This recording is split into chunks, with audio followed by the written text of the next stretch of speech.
శంకరాచార్యమధ్యమాం అస్మదాచార్యపర్యంతాం వందే గురు పరంపరాం. జగద్గురువులైనటువంటి ఆదిశంకరులకు మా పూజ్య గురుదేవులు అయినటువంటి కృతాళ పీఠాధీశ్వరులు శ్రీ శ్రీ శ్రీ సిద్ధేశ్వరానంద భారతి మహాస్వామి వారి శ్రీచరణాలను స్మరిస్తూ, శ్రీచక్రనగర సామ్రాజ్ఞి అయినటువంటి జగదంబ యొక్క శ్రీచరణాలను స్మరిస్తూ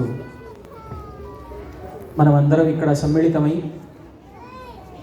హిందువు యొక్క ధర్మ జాగృతి ఏమిటి అనేటువంటి తెలుసుకునే ప్రక్రియలో భాగస్వాములు అయినాము. ఇప్పుడు నేను ఒక శ్లోకం చెప్పాను, వందే గురు పరంపరాం అని చెప్పి, అస్మదాచార్య పర్యంతాం శంకరాచార్య మధ్యమాం. ఆదిశంకరుడు యొక్క తల్లి ఎవరు? ఆర్యాంబ. వివేకానందుడి తల్లి ఎవరు? భువనేశ్వరి. ఛత్రపతి శివాజీ యొక్క తల్లి ఎవరు? జిజియా. శ్రీరాముడు తల్లి ఎవరు? కౌసల్య. కృష్ణుడి యొక్క తల్లి ఎవరు? దేవకి. పెంచినానెవడు? యశోదమ్మ. వీళ్ళందరూ ఎవరికి తల్లులయ్యారో ఈరోజు మీ అందరూ కూడా అటువంటి సంతానానికి తల్లులే. వివేకానందుణ్ణి కన్న తల్లి ఇక్కడే ఉన్నది. ఇప్పుడు నేను చెప్పిన మాట అర్థం ఏమవ్వాలి మీకు? మీ గర్భంలో, మీ వంశంలో, మీ ఇంట్లో ఒక వ్యాస మహర్షి, ఒక వివేకానందుడు, ఒక జగద్గురు ఆదిశంకరుడు, ఒక ఛత్రపతి శివాజీ, వీరిని కనాలి. వీరిని కనాలంటే ఏం చేయాలి? వీరందరూ ఎవరు? హిందువులు. అప్పుడు ఏం చేయాలి మనం? వీరిని కనాలంటే క్వాలిఫైడ్ పీపుల్, అర్హత పొంది ఉండాలి. శ్రీరాముడిని కనాలి అంటే కౌసల్యామాత అర్హత పొంది ఉన్నది. శ్రీకృష్ణుడిని కనాలి అంటే దేవకీ మాత అర్హత పొంది ఉన్నది.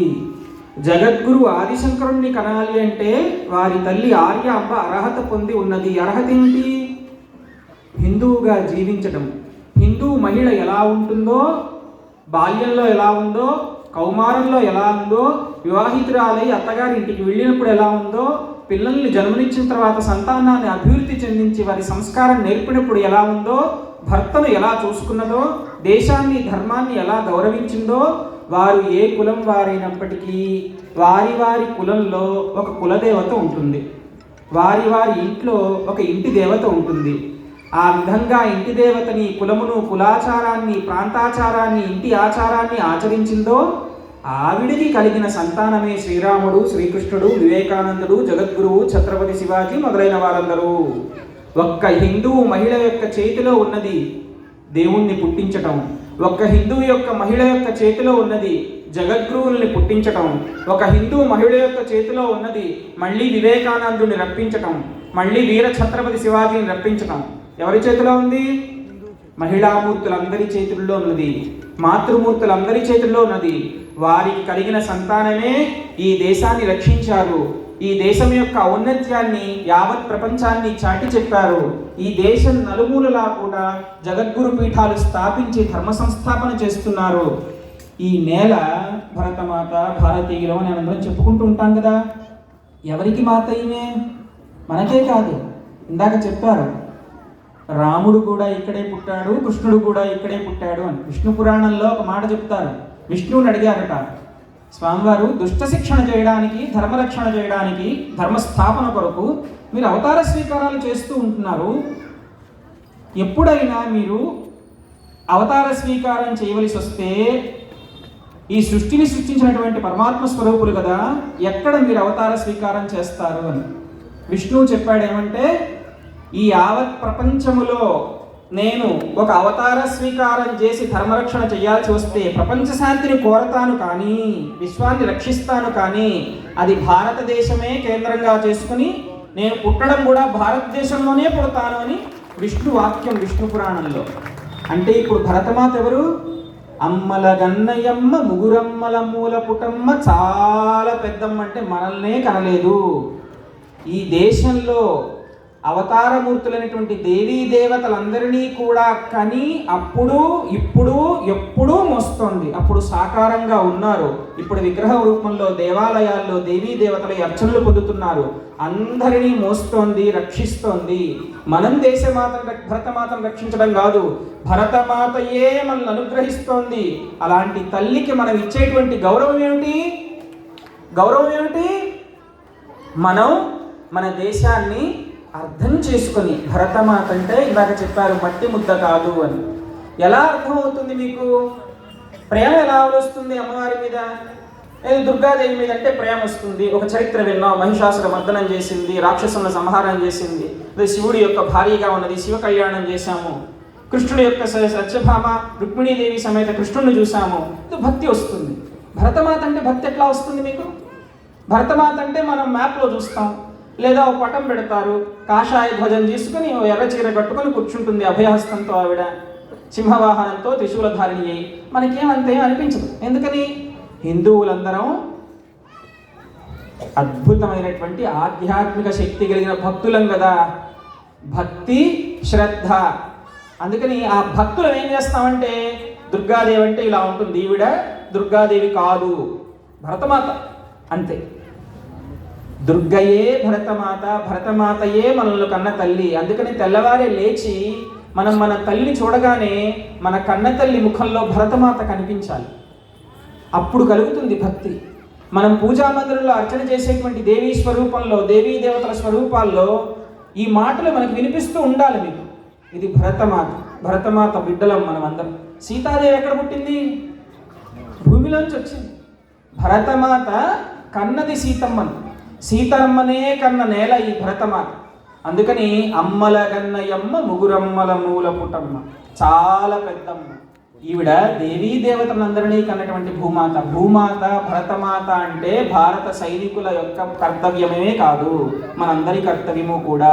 దేవుళ్ళు కూడా మెచ్చుకుని ఏరి కోరి వచ్చిన నేల ఇది. అందుకని మహిళలందరూ కూడా ఏం చేయాలి? హిందూ మహిళల కర్తవ్యం, మీకు సత్సంతానము కలగలనా, మీ ఇంట్లో దేవుడు పుట్టాలనా, మీ ఇంట్లో ఒక మహా సన్యాసి పుట్టాలనా, మీ ఇంట్లో జగద్గురువు పుట్టాలనా, మీ ఇంట్లో ఛత్రపతి శివాజీ పుట్టాలనా. అప్పుడెప్పుడో పూర్వయుగాలు కదండి, ఏదో యుగాలు ప్రారంభంలో ద్వాపర యుగంలో కృష్ణుడు, త్రేతాయుగంలో రాముడు, కలియుగంలో వివేకానందుడు వచ్చాడు, కలియుగంలో ఆదిశంకరుడు వచ్చాడు, కలియుగంలో ఛత్రపతి శివాజీ వచ్చాడు. ఇంకా ఇంకా ఇంకా ఇప్పటికీ వస్తూనే ఉంటారు. ఎవరైతే హిందూ సంప్రదాయంలో ఉన్నటువంటి మహిళ హిందూ సంప్రదాయాన్ని ఆచరిస్తుందో భగవంతుడు చూస్తూ ఉంటాడు. ఏ ఋషి వస్తాడో, ఏ ముని వస్తాడో, ఈ ధర్మానికి గ్లాని కలిగినప్పుడు కృష్ణుడు ఏం చెప్పాడు? యదా యథా హి ధర్మస్య గ్లానిర్భవతి భారత అభ్యుత్థానమధర్మస్య తదాత్మానం సృజామ్యహం. నన్ను నేనే సృష్టించుకుని ధర్మానికి గ్లాని కలిగినప్పుడు అధర్మాన్ని అణచుటకై, ధర్మస్థాపన చేయుటకై నన్ను నేనే సృష్టించుకొని మరలా వస్తాను. ఎలా వస్తాను? మళ్ళీ కృష్ణుడుగా కాదు, మన అందరిలో నుంచి ఒక కృష్ణుడు మనమే సృష్టించుకోవాలి, మన అందరిలో నుంచి ఒక ఛత్రపతి శివాజీని మనమే సృష్టించుకోవాలి, మన అందరిలోంచి వివేకానందని మనమే సృష్టించుకోవాలి. అలా సృష్టించుకోవాలి అంటే మనం ధర్మాచరణ చేయవలెను. అందుకు చెప్తున్నాం. ఎందుకు? ధర్మాచరణ చేయవలెను. ఏం ధర్మాచరణ చేయాలంటే ఏం చేయాలి? ఎవరు ఏ కులములో ఉన్నారో, ఎవరు ఏ ప్రాంతంలో ఉన్నారో, ఎవరు ఏ దేవీ దేవతలను ఆరాధిస్తున్నారో, ఎవరు మీ పై తరాల వారందరూ కూడా అదే ఆచారాన్ని పట్టుకొని ఇక్కడ దాకా చక్కగా ప్రశాంతంగా అభివృద్ధి పొందుతూ వచ్చారో, ఆ ఆచారాలను, ఆ వృత్తి వ్యాపారములను, ఆ విధమైనటువంటి సంప్రదాయాన్ని మనం పాటించడమే మనం చేసేటువంటి ధర్మాచరణ. ధర్మో రక్షతి రక్షిత అంటే ఏమిటి? ఎవరు మీ ఏ వయసులో ఉన్నారు, ఏ ప్రాంతంలో ఉన్నారు, ఏ ఆశ్రమంలో ఉన్నారు, సన్యాసియా, గృహస్థువా, వానప్రస్థువా, బ్రహ్మచారివా, ఏ వయసులో ఉన్నారు, మీకు ఒక ధర్మం ఏర్పాటు చేయబడి ఉన్నది. మన పురాణాల రీత్యా మన వేదం చెబుతోంది. ఆ విధంగా మన పూర్వీకులు చెప్పారు, మన తాత ముత్తాతలు చెప్పారు. ఆ విధమైన ఆచారాన్ని మనం పాటించాలి. నాకు శ్లోకం రాదు, రామనామం చెప్పండి. నాకు మంత్రం రాదు, రామరామ చెప్పండి, నారాయణ అని చెప్పండి. మీకు ఏది వస్తే అదే. హిందూ సమ్మేళన కార్యక్రమాల్లో సాంస్కృతికమైనటువంటి కార్యక్రమాలు చాలా జరుగుతున్నాయి. మీరందరూ ఇప్పుడు చూసే ఉంటారు. ఒక కోలాటము, నృత్యము, గీతము, సంకీర్తన, నాట్యము, పద్యము, శ్లోకము, ఇట్లాంటివన్నీ. ఇవన్నీ ఎందుకు చేశారు? ముందు ఈ ప్రవచనాల కంటే ముందు ఎందుకు చేశారు ఇవన్నీ? మీ అందరికీ కూడా కాలక్షేపం కోసం, అంతేనా? కాదు. హిందూ సమ్మేళనము అంటే హిందూ జాతిలో ఉన్నటువంటి సంస్కృతి సంప్రదాయములు కూడా అని చెప్పడం కోసం. స్వామీజీ వచ్చారు, ఆయన వచ్చేదాకా రాకూడదు, ఆయన వచ్చాక ఏదో చెప్తాడు అని ఇందాక ఏదో చెప్తున్నారు, అందరూ వచ్చారు, అది కాదు. ఈ వేదిక ప్రారంభమైన దగ్గర నుంచి అంతమయ్యేంత వరకు ఈ కార్యక్రమం ఆద్యంతము కూడా జరగబోయేటువంటి ప్రతి కృత్యము కూడా హిందూ జాతిలో హిందూ సంప్రదాయంలో భాగమే. హిందూ సంప్రదాయము, కుటుంబ వ్యవస్థ పునాదులు మనకి. ఆ కుటుంబ వ్యవస్థ ఆ మహిళ చేతిలో ఉన్నది, మన మాతృమూర్తి చేతిలో ఉన్నది. 2 ఆధ్యాత్మిక విద్య. 10th క్లాస్ ఫైనల్ ఎగ్జామ్స్ వచ్చేసాయి, నీకు కూడా ఎందుకురా భగవద్గీత ఎందుకు, నువ్వు వెళ్ళి చదువుకో. పబ్లిక్ ఎగ్జామ్ దగ్గరకు వచ్చేసింది, 60 ఏళ్ళు వచ్చేసాయండి, నాకు నడుము వంగుదు, కాళ్ళు నొప్పులు వస్తాయి, నేను దేవాలయానికి ఏమొస్తాను, ఏదో మీరు వెళ్ళిరండి. ఇలాంటి ఏమని చెప్పాలది? బద్ధకం, తెలుగు భాషలో చెప్పాలంటే. ఈ విధమైనటువంటి నిస్పృహతో మనం పిల్లల్ని పెంచకూడదు. ఆధ్యాత్మిక విద్య వేరు, లౌకిక విద్య వేరు కాదు. భారతదేశంలో ఆధ్యాత్మిక విద్యయే లౌకిక విద్య ఒకటే. ఆధ్యాత్మిక శక్తి ద్వారా లౌకిక జీవనం పరిపూర్ణమవుతుంది. భారతదేశంలో ఋషులందరూ కూడా దేవీ దేవతలను ఏర్పాటు చేసి మంత్రము, తంత్రము, యాగము, హోమము, దేవాలయము, అర్చన ఎందుకు ఏర్పాటు చేశారంటే మీరు దైవాన్ని స్మరించండి. ఇది మూఢనమ్మకము కాదు. సరి అయిన సమయంలో, సరి అయిన ప్రదేశములో సరి అయిన మాట మాట్లాడించగలదు దేవతాశక్తి. అది ఆధ్యాత్మికతకున్న గొప్పతనం. అందుకని మన ధర్మంలో మీరు చెప్పే పలికే పలుకు ప్రతిదీ మంత్రమే. ఆ దగ్గర నుంచి షకారం వరకు ఆలోచన కదా అందరికీ. వర్ణమాలలో ఉన్నటువంటి ప్రతి అక్షరము మంత్రమే. అక్షరము అమ్మ స్వరూపమే. నమశివాయ అనాలనుకోండి, వరుసగా ఉంటాయా వర్ణమాలలో? నా ఒక చోట తెచ్చుకోవాలి, మా ఒక చోట తెచ్చుకోవాలి, సి ఒక చోట తెచ్చుకోవాలి, యా ఒక చోట తెచ్చుకోవాలి, వా ఒక చోట తెచ్చుకోవాలి. ఇవన్నీ కలిపితే ఏమైంది? నమశివాయ. ఈ నమశివాయ అనేటి శబ్ద తరంగము పరమశివుడి రూపం ధరించింది. అక్షరం వచ్చిన వాడందరూ మంత్రం చేస్తున్నట్టే లెక్క. ఆధ్యాత్మిక శక్తి ద్వారా మీరు ఏ విధంగా పురోగతి చెందాలనుకుంటున్నారో, మీరున్న వృత్తులలో, మీరున్న మార్గంలో, మీరు వేసుకున్న ప్రణాళికలో ఆ ఆధ్యాత్మిక శక్తి, పరిమిత శక్తి కలిగినటువంటి మన బుద్ధి శక్తికి అపరిమితమైనటువంటి జ్ఞానాన్ని ప్రచోదనం చేస్తుంది. అందుకే ధియో యో నః ప్రచోదయాత్, నా బుద్ధిని దైవతాశక్తి ప్రచోదనం చేయుగాక. నేను అనుకున్నటువంటి ధర్మకార్యములన్నీ విజయవంతంగా తీర్చిదిద్దాలి, విజయమున్నవ్వాలి, సార్థకత చేసుకోవాలి జన్మని అనేటువంటిది. అందుకని ఆధ్యాత్మిక విద్య వేరు, లౌకిక విద్య వేరు కాదు. ఒక మనిషి పరిపూర్ణుడవ్వాలి అంటే, ఇప్పుడు చెప్పారు కదా, రాముళ్ళ జీవించాలి అంటే రాముడు ఎవరిని పూజ చేశాడు? సూర్యవంశస్థుడు. సూర్యారాధన చేశాడు రాముడు. గురువైనటువంటి వశిష్ఠుడిని అర్చన చేశాడు రాముడు. విశ్వామిత్రుడి ద్వారా జ్ఞానాన్ని, అస్త్రశస్త్రాలను పొందాడు రాముడు. గురువుని గౌరవించాడు, మాతృదేవతని గౌరవించాడు, పితృవాక్పాలన చేశాడు, తన కులదేవత అయినటువంటి సూర్యనారాయణమూర్తిని అర్చన చేశాడు నిరంతరము. అరణ్యవాసం చేస్తున్నప్పుడు దశరథ మహారాజు దేహత్యాగం చేస్తే పిండ ప్రదానం చేశాడు రాముడు. ధర్మాన్ని ప్రతిక్షణము ఆచరించాడు. అందుకే రామో విగ్రహవాన్ ధర్మ. ధర్మము రూపము ధరించి వస్తే అదే శ్రీరామచంద్రమూర్తి. రాముణ్ణి పూజించడం కాదు, రాముడు చెప్పిన, కృష్ణుడు చెప్పిన ఏం చెప్పారు? మానవుడే దేవుడు. అదే ఆదిశంకరాచార్య స్వామి చెప్పినటువంటి అద్వైత సిద్ధాంతం. ఆత్మయే పరమాత్మ. అది సాకార రూపంగా చెప్పడం కోసం మనకి భగవంతుడే గురువై వచ్చాడు. శ్రీరామచంద్రుడు ఏం చెప్తున్నాడు? నన్ను పూజించండి, పూజించి పూజించి పూజించి నేను మీరైపోండి, మీరు కూడా శ్రీరామచంద్రమూర్తిగా మారండి. వేరే మతం ఏం చెప్తోంది? మీరందరూ పాపులు, మీరు నా పాదాల దగ్గర పడి ఉంటే నేను మిమ్మల్ని పరలోకమునకు తీసుకుపోతాను. మన ధర్మం ఏం చెప్తోంది? అంతర్బహిత్స తత్సర్వం వ్యాప్య నారాయణ స్థిత. మీరు చెట్టు చూడండి, పుట్ట చూడండి, నేల చూడండి, రాయి చూడండి, రప్ప చూడండి, నది చూడండి, ఆకాశం చూడండి, భూమి చూడండి, సర్వత్రా సర్వం విష్ణుమయం జగత్. మీలోనే ఉన్నాను నేను, అంతా నేనే ఉన్నాను, మీరే నేను. ఇది గుహుణ్ణి శ్రీరామచంద్రమూర్తి కౌగిలించుకున్నాడు. ఎందుకంటే నేను నువ్వు వేరు కాదు, నీలో ఉన్నది నాలో ఉన్నది, నువ్వు నేను ఒకటే. అంటే అంతా శ్రీరామచంద్రమూర్తియే. ఇప్పుడు మనం శ్రీరాముడిని ఆరాధిస్తూ ఏం నేర్చుకోవాలి? మనం కూడా శ్రీరామచంద్రమూర్తి స్వరూపం అయిపోవాలి. తత్వమసి అహం బ్రహ్మాస్మి, నేనే ఆ సర్వదేవతా స్వరూపుడును అనేటువంటి బ్రహ్మజ్ఞానం కలగడము కోసముగా మనం ఏర్పాటు చేసినటువంటి విధి విధానములు, పూజార్చనలు. అందుకని మన దైవ బలము చేత ధర్మశక్తిని పెంచుకోవాలి. మన దైవ బలము చేత మీరు ఇష్టదేవతలను ఆరాధిస్తున్నారు, మన ప్రార్థన ఏమిటి? నేను బాగుండాలి, నా ఇంట్లో వాళ్ళందరూ బాగుండాలి, నాకు కలిగిన సంతానం బాగుండాలి, మా వంశం అభివృద్ధి చెందాలి. మా వంశము అంటే అర్థం ఏమిటి? మీ గోత్రము, మీ ఇంటి పేరు కాదు, ఈ భరత వంశము అనాలి, ఈ భరత జాతి అనాలి. మీరు హిందువులు కాబట్టి, మీకు పుట్టబోయే వాళ్ళు హిందువులే కాబట్టి హిందూ ధర్మాన్ని ఆచరించే విధంగా బుద్ధిని కలిగించాలి అని ప్రార్థించాలి. అందుకని ఆధ్యాత్మికత ఏం నేర్పుతోంది హైందవ జాతికి? సరి అయిన సమయంలో, సరి అయిన చోట, సరి అయిన మాట మాట్లాడిస్తుంది, సరి అయిన పని చేయిస్తుంది. ఇది ఒక్కటే, దీనివల్లే సర్వము సిద్ధిస్తాయి. అది నేర్పుతోంది మన భరత జాతిలో, మన హిందువులకు మనకు ఆధ్యాత్మిక విద్య. అందుకని జ్ఞానము కలిగి ఉండాలి. జ్ఞానము ద్వారా ఈరోజు యావత్ ప్రపంచము భారతదేశాన్ని చూస్తోంది. భారతీయులందరూ అపర మేధావులు, బ్రహ్మజ్ఞానులు, మహాజ్ఞానులను పొగుడుతోంది. ఈ జ్ఞానం అంతటా తీసుకెళ్లి పంచినాడు. వివేకానందుడు చెప్పాడు, నా భరతమాత గొప్పది, నా భారతదేశం యొక్క ఔన్నత్యం మీ అందరికేం తెలుసు, నా హిందూ జాతి గొప్పది అని.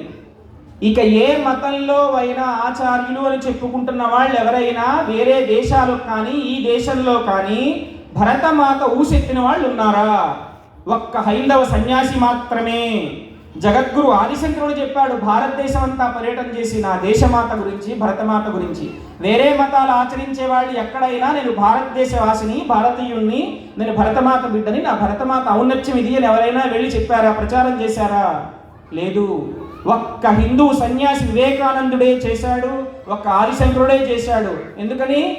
హిందువులకు పటంలో ఉండే దేవత, కొండ మీద ఉండే స్వామివారే కాదు, దేశము, ధర్మము, దైవము మూడు వేరు వేరుగా చూడరు హిందువులు. దేశమే ధర్మము, ధర్మమే దైవము, మూడు ఒక్కటే. అలా ఏకభావనతో ఉండేవాడే హిందువు. అలాంటి భావన మనకున్నది కాబట్టే ప్రపంచంలో ఏ ప్రాంతానికి వెళ్ళినా భరతమాత ఔన్నత్యాన్ని, హైందవ ధర్మాన్ని, హైందవ దేవీ దేవతలను, మన యొక్క ఆచారాన్ని ప్రచారం చేసుకునేటువంటి స్వతంత్రత, ధైర్యము, గర్వము మనలో ఉన్నాయి. ఇంకెవరిలోనూ లేవు. ఒకవేళ ఇలా చెప్తే మా మతంలోకి ఎవరు రారేమో, ఒకవేళ వేరే వాళ్ళని పొగిడితే మాది ఫ్లాప్ అయిపోతుందేమో అని భయం. మనకు ఆ భయం లేదు. ఎప్పుడు పుట్టింది సనాతన ధర్మం? తెలియదు. ఎందుకు తెలియదు? వేదం చెప్పిందట. పరంబ్రహ్మ, పరమాత్మ, పరమేశ్వరుడు అంటున్నావు కదా, వేదమాత. అందరికీ ఆధారభూతం వేదం, ఆధారమైనటువంటిది వేదం. వేద ప్రమాణికమే మన జీవితం, ఈ ప్రపంచానికి, సృష్టికి. అందుకే వేదమాతను అడిగారు, అమ్మా ఈ పరంబ్రహ్మ అయినటువంటి పరమాత్మ సృష్టి ఎప్పుడు జరిగింది, దేవుడు ఎప్పుడు పుట్టాడు?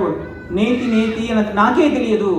భగవత్ స్వరూపం ఏమిటి నువ్వే తెలుసుకో, స్వీయానుభవం ద్వారా తెలుసుకో, అన్వేషించమని చెప్పింది మన ధర్మం. నీవు భగవత్ స్వరూపుడివిరా, నువ్వు అర్థం చేసుకో, నువ్వే భగవత్ స్వరూపుడివి. నువ్వు దైవాన్ని చూడగలడమే కాదు, నువ్వే దైవాన్ని తెలుసుకుంటావు. అదే మన ధర్మం మనకు నేర్పుతోంది.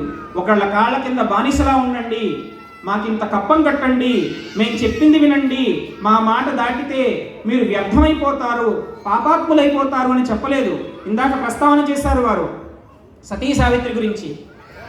ఏ మాంగళ్య ధారణ చేసి ఆ మాంగళ్యాన్ని చేత పట్టుకుని, శరీరం లేదు సత్యవంతుడిది, శరీరత్యాగం చేసేసి సత్యవంతుడు వెళ్ళిపోయాడు. శరీరత్యాగం చేసి యమధర్మరాజుతో పాటు సత్యవంతుడి ప్రాణదేహం వెళ్ళిపోతుంది, సూక్ష్మదేహం.